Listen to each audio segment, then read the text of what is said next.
আসসালামু আলাইকুম। হজরত আদম আলাইহিসসালাম বিশ্ব ইতিহাসে প্রথম মানুষ ও প্রথম নবী হিসাবে আল্লাহ পাক আদম আলাইহিসসালামকে নিজ দু হাত দ্বারা সরাসরি সৃষ্টি করেন। সোয়াদ 38/75। মাটির সকল উপাদানের সার নির্যাস একত্রিত করে আটালো ও পোড়ামাটির ন্যায় শুষ্ক মাটির তৈরি সুন্দরতম অবয়বের রূহ ফুঁকে দিয়ে আল্লাহ আদমকে সৃষ্টি করেছেন।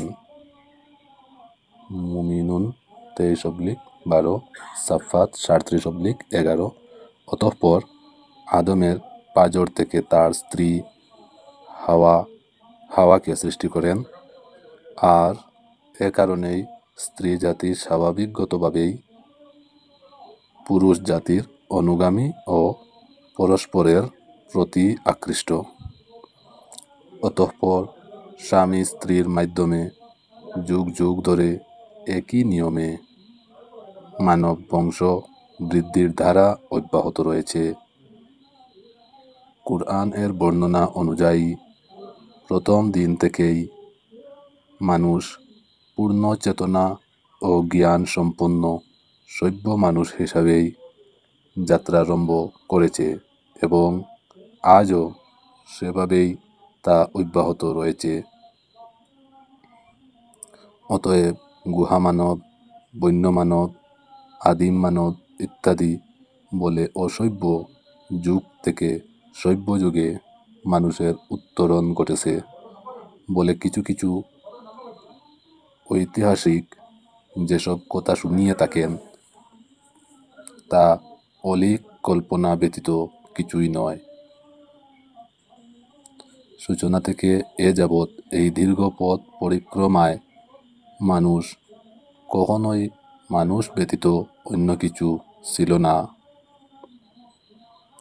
মানুষ বানর বা উল্লুকের উদর্থিত রূপ বলে ঊনবিংশ শতাব্দীতে এসে চার্লস ডারউইন যে বিবর্তনবাদ থিওরি অফ এভলিউশন পেশ করেছেন তা বর্তমানে একটি মৃত মতবাদ মাত্র এবং তা প্রায় সকল বিজ্ঞানী কর্তৃক প্রত্যাখ্যাত হয়েছে।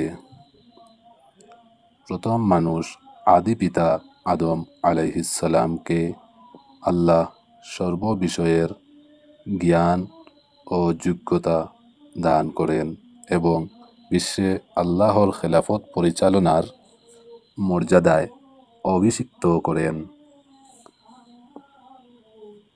সাথে সাথে সকল সৃষ্ট বস্তুকে করে দেন মানুষের অনুগত। লুকমান 31/20। ও সব কিছুর উপরে দেন মানুষের শ্রেষ্ঠত্ব। ইসরা 17/70।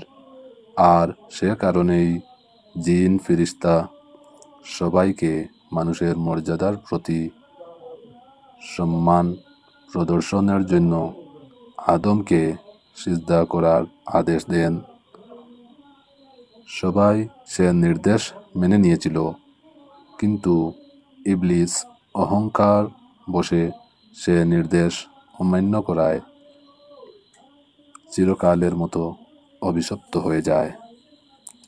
বাকারা 2/34। অথচ সে ছিল বড় আলেম ও ইবাদত গুজার।